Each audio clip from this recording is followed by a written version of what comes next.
আমি কোনো আগন্তুক নই। আমি কোনো আগন্তুক নই। আমি ছিলাম এখানে, আমি সাপনিক নিয়মে এখানেই থাকি, আর এখানেই থাকার নাম সর্বত্রই থাকা, সারা দেশে। আমি কোনো আগন্তুক নই। এই খর রৌদ্র জলজ বাতাসে মেঘ ক্লান্ত বিকালের পাখিরা আমাকে চেনে। তারা জানে আমি কোনো আত্মীয় নই। কবিতা আমি কোনো আগন্তুক নই। কবি আহসান হাবীবের এই আগন্তুক কবিতাটি ঠাকুরগাঁয় তার নিজ বাসার বারান্দায় বসে আবৃত্তি করেছেন বিএনপির ভারপ্রাপ্ত মহাসচিব মির্জা ফখরুল ইসলাম আলমগীর। তার এই অসাধারণ আবৃত্তি চলুন তার নিজের কণ্ঠ থেকে আমরা শুনি। আমি কোনো আগন্তুক নই।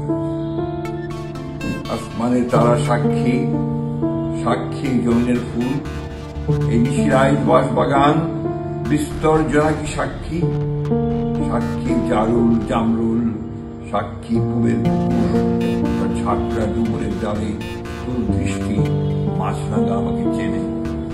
আমি কোনো অভ্যাগত নই। খোদার কসম আমি ভিনদেশী পথিক নই। আমি কোনো আগন্তুক নই। আমি কোনো আগন্তুক নই। আমি ছিলাম এখানে, আমি সাপনিক নিয়মে এখানেই থাকি, আর এখানে থাকার নাম সর্বত্রই থাকা, সারা দেশে। আমি কোনো আগন্তুক নই। এই খর রৌদ্র জলজ বাতাস মেঘক্লান্ত বিকেলের পাখিরা আমাকে চেনে।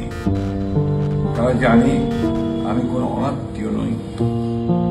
কার্তিকের ধানের মঞ্জুরি সাক্ষী, সাক্ষী তার চিল পাতার টরমর শিশির, সাক্ষী জ্যোৎস্নার চাদরে ঢাকা নিশিলার ছায়া। অকাল বার্ধক্যের কদমালি তার ক্লান্ত চোখের আধার আমি চিনি। আমি তার চিরচেনা স্বজন একজন। আমি জোগাড়মার শূন্য খা রান্নাঘর, শুকনো থালা সব চিনি। সে আমাকে চেনে। হাত রাখো বৈঠায় আঙুলে, দেখো আমার হাতে স্পর্শ লেগে আছে কেমন কবি।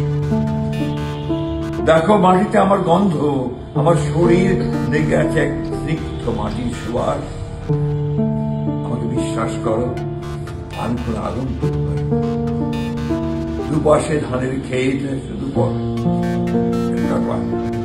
দুপাশে ধানের ক্ষেত সরু পথ, সামনে ধুধু নদীর কিনার আমার অস্তিত্বের কথা। আমি উধাও নদীর এক অবধ বালক।